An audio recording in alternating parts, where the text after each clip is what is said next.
Good morning, good morning. How you doing this morning? We just got here to church and we're just getting things set up for service this morning, and I'm fixing to make a pot of coffee and get ready for church this morning. And I just thought I'd bring you along with me while I'm doing that this morning. So, this is one of the things I do as a service, to my congregation, is every Sunday morning I get here and I'm going to set you down over here. Just give me a moment. Hold on. There we go. I make coffee for everybody in the morning, especially for the senior adults, and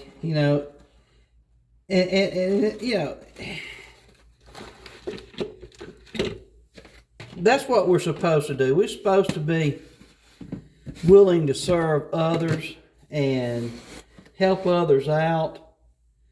And in our world today, the serving part is something that, I'm going to step over here for the side for a moment and get some water. It's something that people overlook, think it's a weakness if we serve people. And so they don't want to do that. They see that as a weakness for them. Well, God Himself, Jesus Christ, washed the feet of His disciples. He healed people, not because He had to, but that was the service that's how He served them. And that's how we are to serve people. We are to, I might want to turn it on before it make coffee.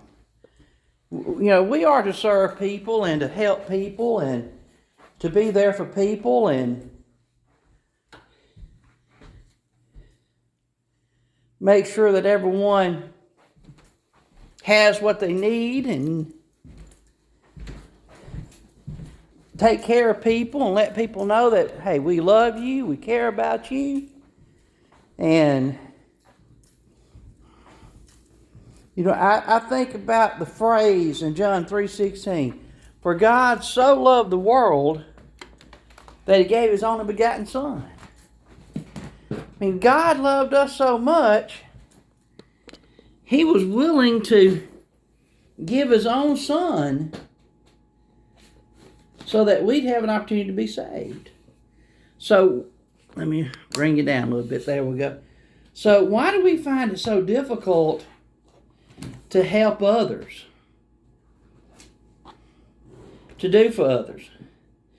And that's pride. I don't want to be seen as weak. But when I see people helping others, when I see people caring about others, caring about them to such a point that they're willing to humble themselves to ensure that other people have what they need, I don't see weakness there. I see strength there.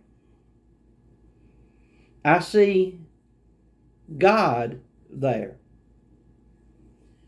And when we look at the world that we live in today, the world wants God out of the picture. The world don't want to talk about God. The world don't want to think about God. And definitely the world don't want to do what God has called us to do. We've got to step up and start being the servants that God has called us to be. We've got to start showing people God in our actions, in our words, in our thoughts. People got to start looking at us and say, oh, that's a Christian. He's different from everybody else.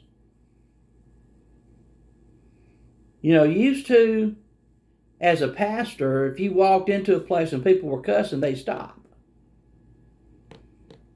Nowadays, cussing, foul language, is just part of everybody's life. Children at home are using words that 20 years ago, parents would have been punishing them for using those words in their presence as well as in the presence of other adults. Now it's just commonplace. That word's not a cuss word. Instead of, you don't say that, son, you don't say that type of language around here. Young lady, you don't say that type of language around here. We don't do that anymore. We don't hold people accountable for their sinful actions. That's our fault. We know right from wrong. And we know what people are supposed to be doing. We know what we're supposed to be doing. And, we lament the fact that, nobody comes to church anymore. The church is dying. The church is not dying. I'm telling you that right now. This world is not going to defeat the church. Rome tried it, and the church defeated Rome. Satan has tried to defeat God's plan ever since God's plan was put into place. And he's not going to do it. He thinks he is. He thinks that at times that he's going to do it, but he can't. God already knows what he's going to do. God already got a plan for it. But I am here to tell you this morning that there is going to come a day. There is going to be a day where those people that don't believe will believe because they will see him. They will have to face him in judgment.